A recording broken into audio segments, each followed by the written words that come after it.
의약품은 전 세계 연간 1,400조 원이 넘는 시장 규모를 가지고 있습니다. 반도체 시장의 3배가 넘는 큰 규모인데요. 여기에서 의약품은 크게 두 가지로 나뉩니다. 첫째는 타이레놀이나 영양제처럼 의사의 처방 없이 구입할 수 있는 일반 의약품이 있습니다.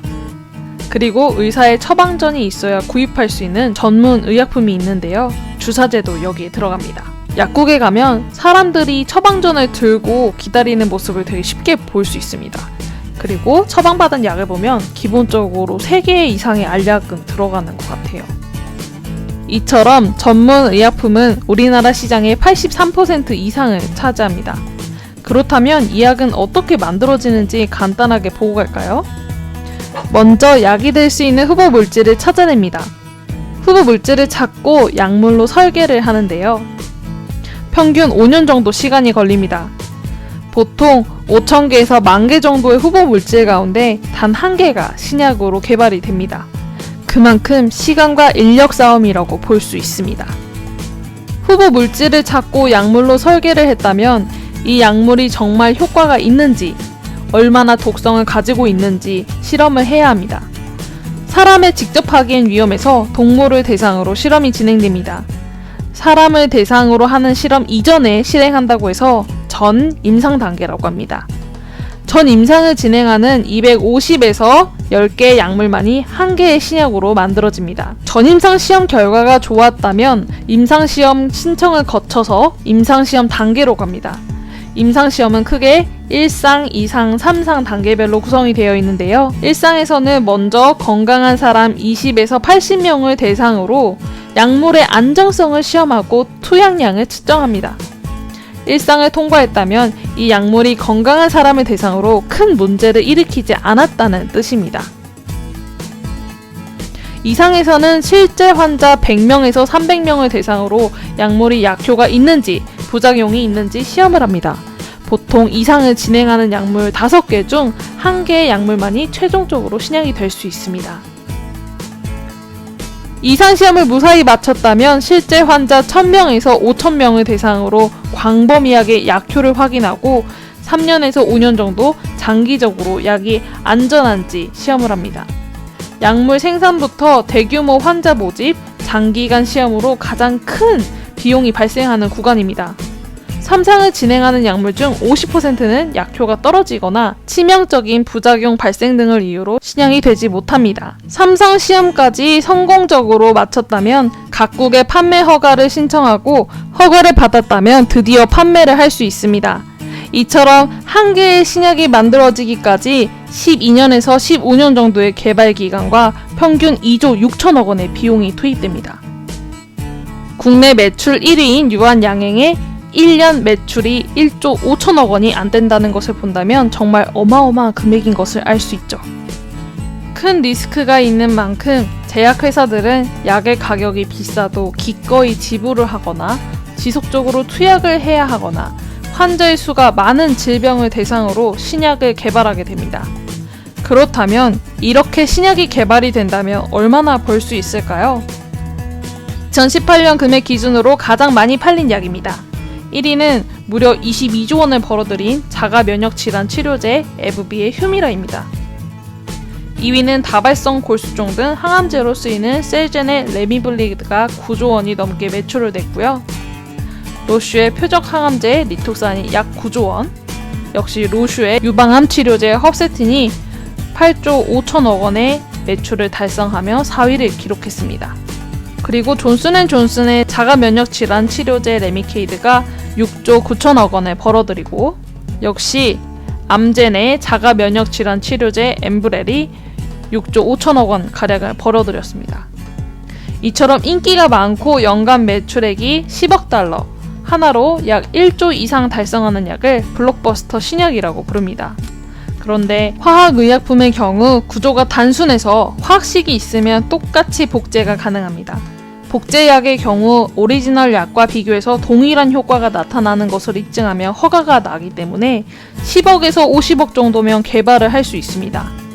신약을 내놨는데 시장에 똑같은 약이 나와서 저렴하게 시장에 유통이 된다면 과연 누가 신약을 개발한다고 할까요? 그래서 의약품 특허의 경우 20년에서 연장하면 25년까지 보호를 받을 수 있습니다.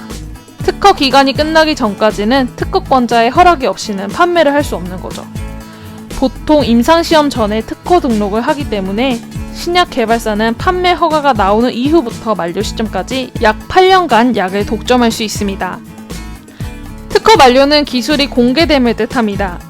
특허 기간이 만료되는 시점을 기준으로 복제약 판매가 가능해지는데요.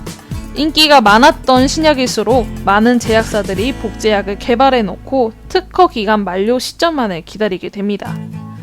그렇다면 특허 만료 후에는 어떻게 될까요? 머크사의 바이토리는 고지혈증 치료제로 개발되어 2004년 미국 FDA 허가를 받은 블록버스터 약입니다. 그런데 2016년 특허 만료 시점을 기점으로 시장에 복제약도 출시되고 가격 인하도 실시되면서 연간 큰 폭으로 매출이 하락한 것을 확인할 수 있습니다. 신약 개발은 거대 자본과 기술과 시장의 규모가 필수 요소이기 때문에 시장과 자본이 있는 국가가 경쟁력을 가질 수밖에 없는 구조로 자리 잡았습니다. 블록버스터 신약의 성공으로 부를 축적한 제약사는 또 다른 블록버스터의 탄생을 위해서 막대한 금액을 투자하고 공격적인 인수합병을 진행해 왔습니다. 산업이 커지는 만큼 연구 수준과 기술도 발전해 왔는데요. 우리나라의 경우 일제강점기와 한국전쟁을 거치면서 서양의 의약품이 국내에 들어오기 시작한 후 복제약을 주로 생산하면서 국내 의약품 자금률을 높이는 방향으로 발전을 해왔습니다.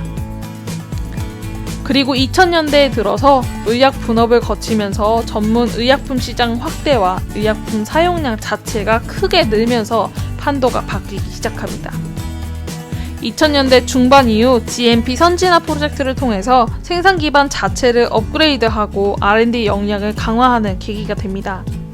그리고 복제약을 주로 생산하는 국내 제약사들은 약을 처방하는 병원이나 의사들을 대상으로 리베이트를 하면서 영업활동을 해왔는데요. 2009년 리베이트 금지, 2012년 리베이트 쌍벌제가 시행되면서 큰 경쟁력이 없는 복제약은 영업 환경이 어렵게 되었습니다. 그리고 2011년을 기점으로 큰 위기를 맞이하게 됩니다. 2011년도까지 계단식 약가 제도를 채택하여 특허 만료 이전의 오리지널 약은 기존의 80% 가격에, 복제약의 경우 특허 만료 이전 오리지널 약가의 68% 이하로 판매 가격을 책정할 수 있었는데요. 2011년 이후에는 일괄적으로 5%로 약가를 인하하게 되면서 환자들은 약을 더 저렴하게 구입할 수 있게 되었지만 제약업계는 매출에 큰 타격을 입었습니다. 하지만 한편으로는 신약을 개발해야 하는 동기부여가 된 것 같아요. 하지만 신약 개발은 성공 가능성은 지극히 낮고 거대 자본을 외부에서 투자받지 않는 이상 2조를 조달할 수 있는 국내 제약사는 없었습니다. 때마침 합성 의약품보다 독성도 낮고 효과가 뛰어난 바이오 의약품들이 늘어나면서 바이오 신약 복제를 노리는 회사들이 속속 생겨나기 시작했습니다. 합성 의약품 복제와 바이오 의약품의 복제는 매우 다릅니다. 애초에 바이오 의약품의 원료는 생물체에서 유래한 것으로 하기 때문에 완전히 동일한 복제품이 나오는 것이 불가능합니다. 그래서 바이오 의약품의 복제품을 바이오 시밀러라고 하는데요. 구조가 복잡하고 허가를 위해선 장기간 임상시험도 거치기 때문에 개발 비용도 약 1,000억 원 이상 소요됩니다. 기존의 합성 복제품의 경우 제약사들이 쉽게 만들 수 있었다면 바이오 시밀러의 경우 그 진입장벽이 매우 높아진 거죠. 연매출 22조 원 이상 벌어들이는 휴미라의 경우 특허 만료가 도래하고 있습니다. 만료 이후 시장의 1%를 가져와도 2조 원 이상의 매출을 낼 수 있을 만큼이죠. 물론 약가 인하 등의 상황을 고려해야겠지만 우리나라에서 연매출 2조 원 이상 달성한 제약사는 한 군데도 없습니다. 블록버스터 바이오 신약의 바이오 시밀러 개발에 성공한다면 해외 시장에서도 매출을 올릴 수 있는 절호의 기회가 되는 거죠. 바이오 시밀러가 오리지널 의약품은 아니지만 전 세계를 상대로 매출을 올릴 수 있다면 그것을 기반으로 향후 재투자를 지속적으로 할 수 있는 구조를 만들 수 있는 힘이 있습니다. 때문에 단순한 복제약을 만들던 예전과는 다르게 크게 질적 성장을 이끌어줄 수 있을 것으로 기대가 되고 있습니다. 오늘은 제약산업의 큰 사이클에 대해서 알아보았습니다. 영상이 좋으셨다면 좋아요, 구독, 댓글 남겨주세요. 컨텐츠 제작에 아주 큰 힘이 됩니다. 이상 헤일리였습니다. 안녕!